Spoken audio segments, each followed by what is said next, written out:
My name is Julie, and this is the story of how my life was turned upside down, not once, but twice. I guess I should start from the beginning. I was born to loving parents, Larry and Joanna David, in a small suburban town. My dad was a journalist, and my mom worked as a nurse. We weren't rich, but we were happy. Life was pretty normal until I turned 14, and then everything changed. It was a rainy Friday evening when my parents were driving home from a dinner party. I was at home with my grandma, watching some silly cartoon when the phone rang. I'll never forget the chill that went through me when I heard my grandma crying softly in the kitchen. The next few days were a blur. They told us Mom had died instantly in the crash. Dad survived, but just barely. When I finally saw him in the hospital, he was just a shadow of the man I once knew. His legs were crushed, and the doctor said he'd never walk again. "Julie," he whispered, reaching for my hand. "I'm so sorry, sweetie. I'm so sorry." I didn't understand why he was apologizing. It wasn't his fault a drunk driver had crashed into their car. But as I got older, I realized he was sorry for what our lives had become, for the struggles we would face, for the mother I had lost, and for the father he thought he could no longer be. But my dad, Larry David, was stronger than he gave himself credit for. After he got out of the hospital and adjusted to life in a wheelchair, he threw himself into his work. He had always been a talented writer, and now he focused all his energy on his job as an editor at the city's major newspaper. As I entered my teenage years, Dad made sure I had everything I needed. He encouraged me to join clubs, make friends, and have as normal a life as possible. But the truth was, I preferred spending time with him. We watched old movies together, argued about books, and he helped me with my homework. When it was time for college, Dad insisted that I go away to school. "You need to spread your wings, kiddo," he said. "Don't worry about me, I'll be fine." I was hesitant, but I knew he was right, so I went off to college. I went to the State University of New York and studied accounting. That's where I met Emma, who became my best friend. Through Emma, I met her second cousin, Paul. Paul was kind and funny, and he didn't flinch when I told him about my dad. In fact, the first time he met Dad, they got along right away, bonding over their shared love of classic rock. Later, Paul told me, "Your dad is cool, and you're amazing for taking care of him all these years." I tried to play it off, but inside I was glowing. For the first time since the accident, I felt like maybe, just maybe, I could have a normal life, a life with love, laughter, and even a family of my own someday. After graduation, things started to fall into place like a puzzle. I got a job at the local tax service, and Paul started working as a long-haul truck driver. We dated for 4 years before he proposed to me on a crisp autumn evening in the park where we had our first date. I was thrilled, but there was one thing I needed to make clear. "Yes, Paul, but I can't leave my dad. He needs me." Paul smiled wide and said, "I wouldn't have it any other way. We'll all live together. Your dad's apartment is big enough for the 3 of us, right?" The wedding was small but beautiful. Dad insisted on wheeling himself down the aisle to give me away. There wasn't a dry eye in the place. As I stood there, holding Paul's hand, I felt like I was living a fairy tale. But every fairy tale has its villains, and mine came in the form of my mother-in-law, Maria, and my sister-in-law, Olivia. From the moment I met them, I could tell they didn't approve of me. "So your father is handicapped?" Maria asked during our first meeting, wrinkling her nose like she smelled something bad. "He's disabled," I corrected, trying to stay calm. "But he works as an editor." "How nice," she interrupted, clearly not interested. Then she turned to Paul and asked, "Are you sure about this? There are so many nice girls from good families." I felt my face flush with anger and embarrassment, but Paul immediately defended me. "Mom, Julie is from a good family. Her dad's disability doesn't change that. I love her, and that's all that matters."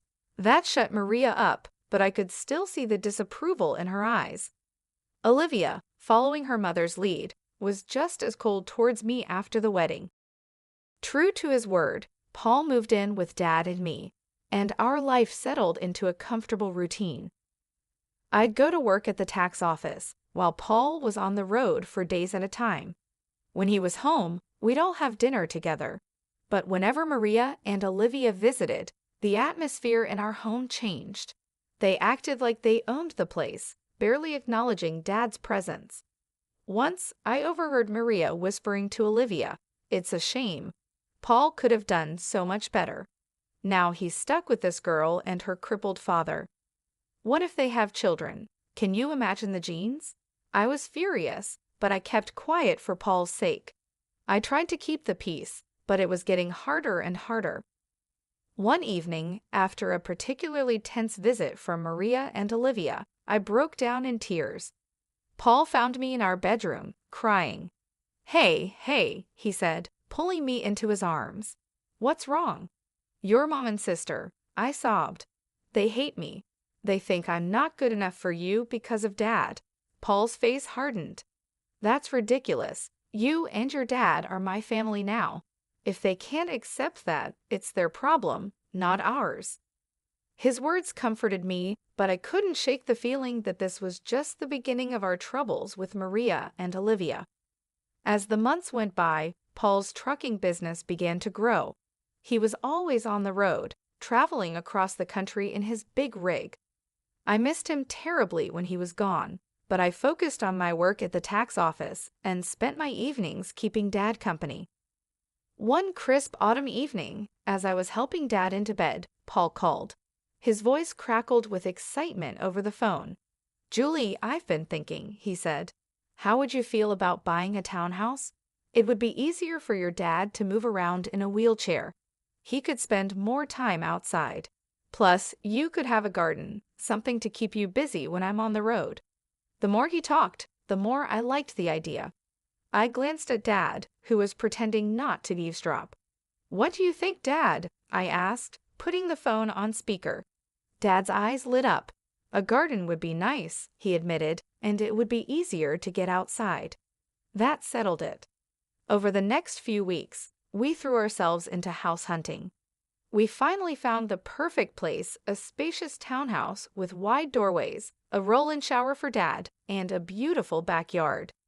Taking out a mortgage was scary, but with Paul's income, mine, and the rent from Dad's old apartment, we managed to make it work.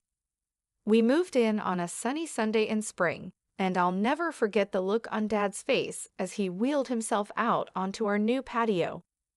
"This is perfect, sweetie," he said, his eyes misty. "Thank you." We spent the next few months settling in and making the place our own. I planted a small vegetable garden, and Dad would sit outside for hours, enjoying the sunshine and fresh air. It was peaceful, almost perfect. Then we decided to have a housewarming party. We invited friends, colleagues, and yes, even Maria and Olivia. The party was in full swing when they showed up, fashionably late as usual. They walked in, looking around with barely hidden envy. As we walked through the house, I could see Maria thinking about something. When we reached the master bedroom, she turned to me with a sly smile. "You know, Julie," she said quietly, "this would be perfect for Paul and me. Why don't you send your father to a nursing home? Then I could move in here." I felt like I'd been slapped. "Excuse me," I managed to say. "Oh, don't look so shocked," Maria continued. "Your father isn't well. He's not a whole person anymore, is he? He doesn't need all this luxury. A nursing home would be more than enough for someone in his condition." Before I could respond, Maria marched out to the patio where Dad was talking with some guests. To my horror, she grabbed the handles of his wheelchair and started pushing him toward the driveway. "Maria!" I shouted, running after her. "What are you doing?" "If he won't go to a nursing home, he can stay outside," she sneered. "That's what you wanted, isn't it? For him to be outdoors?" I was shaking with rage and disbelief. Thankfully, Paul heard the commotion and came running. His face turned red with anger when he saw what his mother was doing. "Mom," he yelled, "what the hell are you doing? Let go of Larry's chair right now." Maria looked shocked by Paul's tone. "But honey, I was just—" "I don't want to hear it," Paul cut her off. You and Olivia need to leave now." After they left, Paul apologized over and over to Dad and me. "I'm so sorry," he said, his voice breaking. "I had no idea she would do that. I'm just so sorry." Dad reached out and patted Paul's hand. "It's not your fault, son," he said gently. "Some people just can't understand." Life settled into a new routine after that incident. Maria and Olivia kept their distance, which was fine with me. Paul focused on his work, taking on more long-haul routes to help pay for our new home. I split my time between my job at the tax office, taking care of our home, and looking after Dad. 4 years passed quickly. Our life became comfortable and predictable. Paul was on the road most of the time, but when he was home, our little family was happy. Dad's health was stable, and he seemed content, spending his days in the garden or working on his editing from home. Then came the call that shattered my world. I was at work when my phone rang. A man's unfamiliar voice greeted me. "Mrs. Walker, this is Officer Andrew from the Highway Patrol." My heart sank. "Yes," I barely managed to say. "I'm sorry to inform you that your husband, Paul Walker, has been in a serious accident." The rest of the conversation was a blur. Words like head-on collision and "didn't make it" floated around me, but I couldn't understand them. It wasn't until I heard myself thanking the officer and hanging up that the reality began to hit me. Paul was gone. The next week was a fog of grief and disbelief. I went through the motions of planning the funeral like a robot, barely understanding what was happening. The day before the funeral, I gathered my courage and called Maria. I thought she deserved to hear about her son's death from me, not from a newspaper obituary. "Hello," Maria's sharp voice answered. "Maria, it's Julie," I said, my voice trembling. "It's about Paul. He's gone. There was an accident." There was silence on the other end of the line, and then, to my shock, Maria's voice came back, dripping with anger. "This is your fault," she hissed. "You made him work so hard, driving that truck to pay for your fancy house. You killed my son." I was stunned. "Maria, that's not—" "Save it," she snapped. "I expect you to give him the best funeral money can buy, but don't expect a penny from us. You made your bed, now lie in it." The line went dead.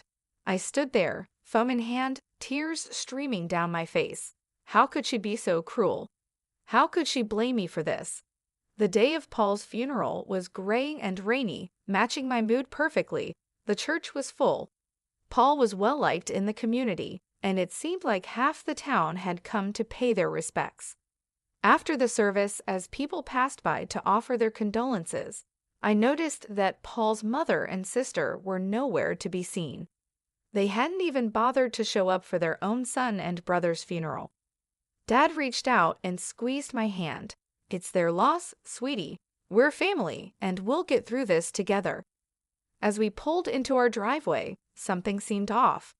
The lights were on in the house, which was strange because I was sure I had turned everything off before we left. "Did you leave any lights on, Dad?" I asked, frowning. He shook his head. "No, I don't think so." As we got closer, I noticed movement inside the house. My heart started pounding. Were we being robbed on the day of Paul's funeral? I quickly helped Dad out of the car and into his wheelchair, my mind racing. Should I call the police? But as we approached the front door, I heard familiar voices inside. A chill ran down my spine as I recognized them. I pushed open the door to find Maria and Olivia in our living room, surrounded by boxes and pieces of furniture. "What the hell is going on here?" I demanded, my grief momentarily forgotten in the face of this outrageous intrusion. Maria turned to me, her face a mask of fake sympathy. "Oh, Julie dear, we're just helping you pack up. After all, you can't possibly afford to keep this place now that Paul is gone." I was speechless. Olivia added, her voice sickeningly sweet, "Don't worry, you can go back to your father's apartment. It's cozy." I could feel the anger building inside me. "Get out," I said, my voice low and dangerous. "Get out of my house right now." Maria had the nerve to look offended. "This house belongs to us now." All of Paul's property does we're his family after all. Like hell you are, I exploded. Where were you today? At his funeral? Oh, that's right, you couldn't be bothered to show up. Maria waved her hand dismissively. We were busy making arrangements. Now be a good girl and start packing. We'll meet you out by tomorrow. I couldn't believe what I was hearing. These women hadn't shed a tear for Paul, hadn't even attended his funeral, and now they were trying to kick us out of our home. I'm calling the police, I said, pulling out my phone. Maria and Olivia exchanged worried looks. They clearly hadn't expected me to fight back. Now, Julie, Maria began, but I cut her off. No, you have exactly 10 minutes to get out of my house before I call the cops. This is my home. Paul and I bought it together. You have no right to be here. Maybe it was the steel in my voice or the fire in my eyes, but Maria and Olivia finally realized they had gone too far. They gathered their things and left, but not before Maria turned to me with a sneer. This isn't over, Julie. You'll be hearing from our lawyers. The days after Paul's funeral were a blur of grief, anxiety, and paperwork. I threw myself into sorting out Paul's affairs, partly to keep busy and partly out of fear that Maria and Olivia would try to take what wasn't theirs. A week after the funeral, I received a call from a local law firm. My heart pounded as I answered the call, afraid it was Maria following through on her threat of legal action. Mrs. Walker, a crisp, professional voice asked, "This is Scott Thompson from Thompson and Partners. I'm calling about your late husband's will." I felt a small flicker of hope. His will? I didn't know he had one. "Yes, ma'am. Mr. Walker came to see us about 5 months ago.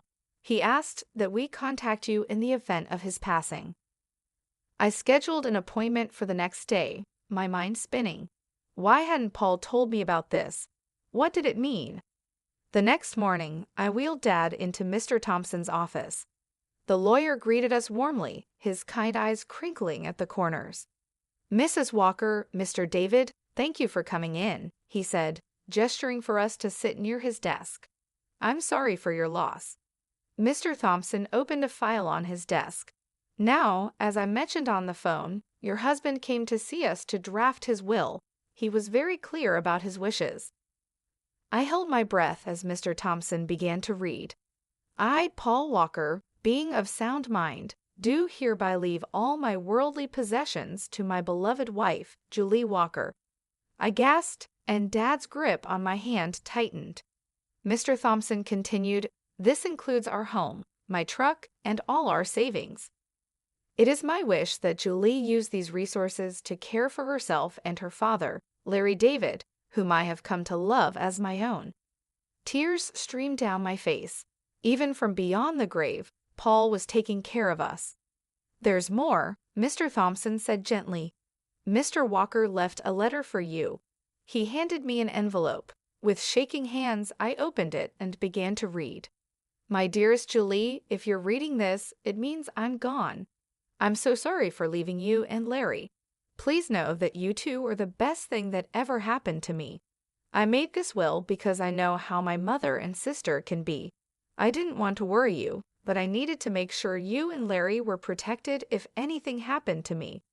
You're my real family, Julie, you and Larry, not them. Take care of each other, live your lives to the fullest, and know that I'll always be watching over you. All my love, Paul." I clutched the letter to my chest, sobbing. Dad was crying too, his weathered hand patting my arm. Mr. Thompson gave us a moment before speaking again. "Mrs. Walker, there's one more thing. Your husband's truck was insured. Given the circumstances of the accident, the insurance company will be paying out the full value of the policy." I looked up, sniffling, and asked, "What does that mean?" Mr. Thompson gave me a small smile and said, "It means you'll be receiving a large sum of money, enough to pay off your mortgage and more." As we left the lawyer's office, I felt like a weight had been lifted from my shoulders. We were going to be okay. Paul had made sure of it. As we pulled into our driveway, I noticed a familiar car parked on the street. My heart sank as I recognized Maria's sleek sedan. "Oh no," I muttered. "What now?" Sure enough, Maria and Olivia were waiting on our front porch. But this time, I wasn't afraid. I had Paul's letter in my pocket and the strength of his love in my heart. "Julie," Maria began as we approached, her voice sickly sweet, "we need to talk about Paul's estate." I stood tall, looking her straight in the eye. "No, Maria, we don't. Paul left everything to me. It's all legal and official. And do you want to know why? Because we were his real family, not you. Now please leave your trespassing on my property." For once, Maria was speechless. Olivia tugged at her arm, whispering urgently. With one last venomous glare, they got in their car and drove away. The weeks after our meeting with the lawyer were busy. I threw myself into settling Paul's affairs, grateful for the distraction from my grief. The insurance payout came through, and just as Mr. Thompson had said, it was enough to pay off our mortgage with plenty left over.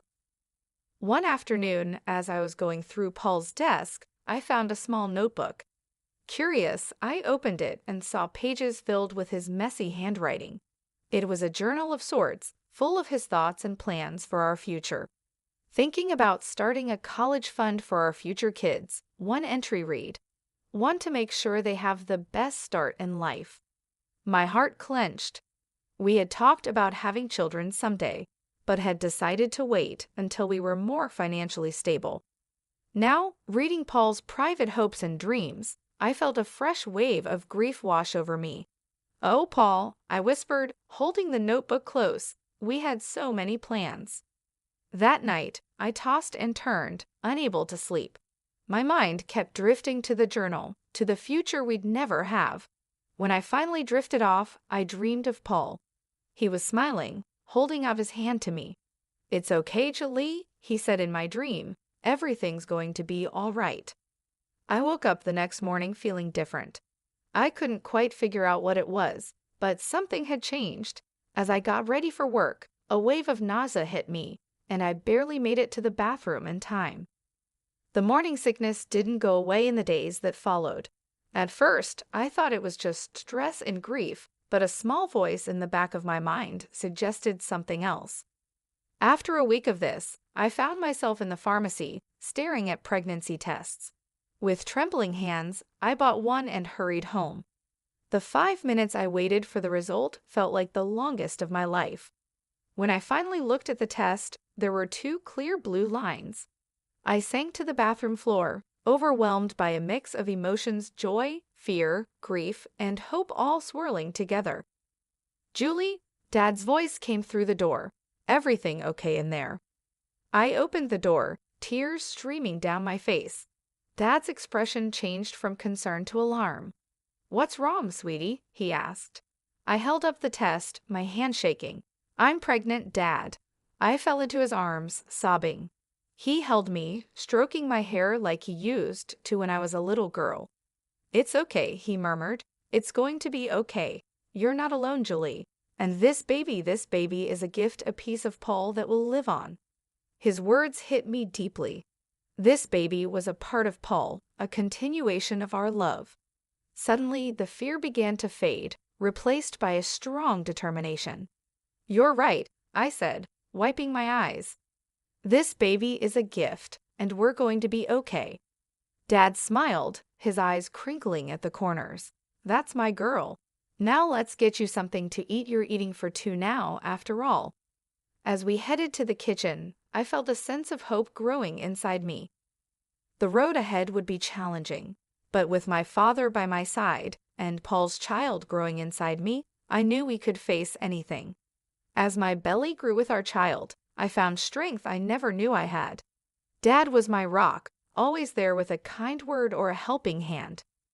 We settled into a new routine, just the 2 of us, eagerly awaiting the arrival of the newest member of our little family. One sunny afternoon, as I was tending to the garden Dad and I had planted together, I heard a car pull up. My heart sank as I recognized Maria's sedan. What could they possibly want now? I walked to the front of the house, one hand instinctively resting on my swollen belly.